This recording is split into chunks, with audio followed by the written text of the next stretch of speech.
दोस्तों, आज की कहानी है माजी। आप दादी सास को ठीकरी में भोजन देती हो तो मैं भी आपको ठीकरी में भोजन दूंगी।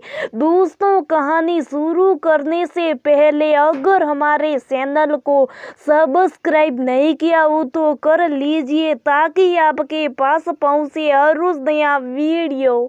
एक पिता ने बड़ी लाड़ प्यार से अपनी पुत्री को पाल पोस कर बड़ा किया। सर्वगुण संपन्न होने पर तो समय पर पिता ने अपनी पुत्री का विवाह कर उसके विदा किया। विदाई के वक्त जब पुत्री ने पिता का आशीर्वाद लिया तो पुत्री को गले लगाते हुए पिता ने कहा, बेटा, हमारी रीत ससुराल में नहीं चलेगी, वहाँ के तौर तरीके अलग होंगे, इसलिए ससुराल में जाकर बड़े बूढ़ों के पास बैठकर उनसे सीख लेना। बेटी जब बहू बनकर ससुराल पहुंची तो उसने देखा उसके पति के अलावा घर में उसकी सासू माँ और एक दादी साथी। बहू जब घर में कुछ दिन रही तो उसने देखा कि घर में दादी सास का बहुत अपमान और तिरस्कार हो रहा है। अपमान की हद तो तब हो जाती जब उसकी सास उसकी दादी सास को ठोकर मार देती, गाली देती और खाने के लिए भी कुछ न देती। लड़की को ये सब देख बहुत बुरा लगा। उसे अपने माता पिता द्वारा दिए संस्कार याद आए।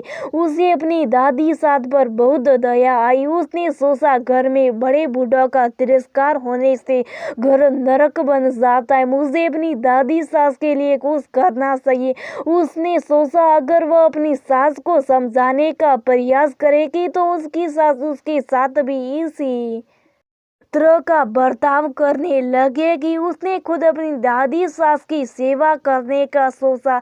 अब वो रोज घर का काम खत्म करके अपनी दादी सास के पास बैठ जाती और उनके पैर दबाती। कुछ दिनों बाद ही सास को बहू का इस तरह दादी सास के पास बैठना और उनकी सेवा करना अच्छा नहीं लगने लगा। एक दिन सास ने बहू को बुलाया और कहा, बहू, तुम घर का सारा काम छोड़कर हमेशा दादी सास के पास क्यों बैठी रहती हो? बहू को पता था कि एक न एक दिन उसकी सास उससे ये सवाल जरूर पूछेगी। बहू ने कहा, माँ जी, मैंने घर का सारा काम खत्म कर लिया, अगर फिर भी कुछ बाकी रह गया तो काम बताइए। सास बोली, काम तो कुछ नहीं है, लेकिन दिन भर दादी सास के पास बैठना ठीक बात नहीं। बहू ने सास की बात को बड़े ध्यान से सुना और कहा, माँ जी, मेरे पिताजी ने हमेशा मुझे यही सिखाया है कि जवान लड़की लड़कियों के बीच कभी नहीं बैठना। अगर जीवन में कुछ सीखना है तो घर के बड़े बुजुर्गों के पास बैठना। हमारे घर में सबसे बुजुर्ग दादी सास ही हैं, इसलिए मैं उनके पास बैठती हूँ।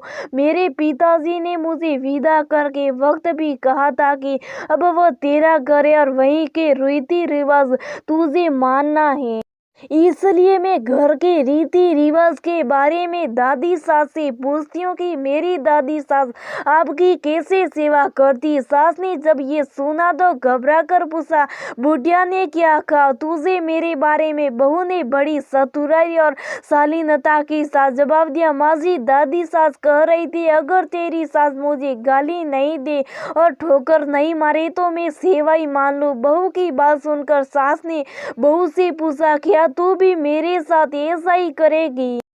बहू सास के इसी प्रश्न के इंतजार में थी। बहू ने कहा, माँ जी, मुझे पिताजी ने बड़ों से घर के रीति रिवाज सीखने को कहा था। अगर घर के रीति रिवाज बुजुर्गों के अपमान करने के हैं तो मुझे भी रीति रिवाज मानने पड़ेंगे। बहू का जवाब सुनकर सासू माँ को अपने भविष्य की चिंता सताने लगी। उसने सोचा, जैसा व्यवहार मैं अपनी सास के साथ करूंगी मेरी बहू भी वही सीखेगी और फिर वो भी मेरे साथ वैसा ही व्यवहार करने लग जाएगी। सास अब दिन भर इसी बात के विचार में रहेगी। अगले दिन बहू ने घर के एक कोने में ठीकरी खाना खाने का एक मिट्टी का बर्तन इकट्ठा करना शुरू कर दिया। घर के कोने में ठीकरी पड़ी देख सास ने बहू से इतनी सारी ठीकरी इकट्ठा करने का कारण पूछा। बहू, तुमने ये ठीकरी क्यों जमा की है?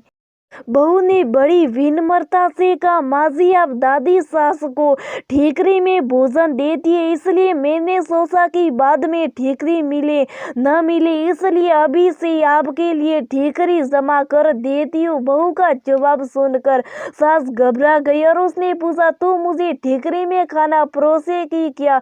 बहू ने कहा, माँ जी मेरे पिताजी ने कहा था कि यहाँ के रीति रिवाज वहाँ नहीं चलेंगे, वहाँ के रीति रिवाज अलग होंगे। अब जो यहाँ की रीति है मुझे वही से ही करना होगा।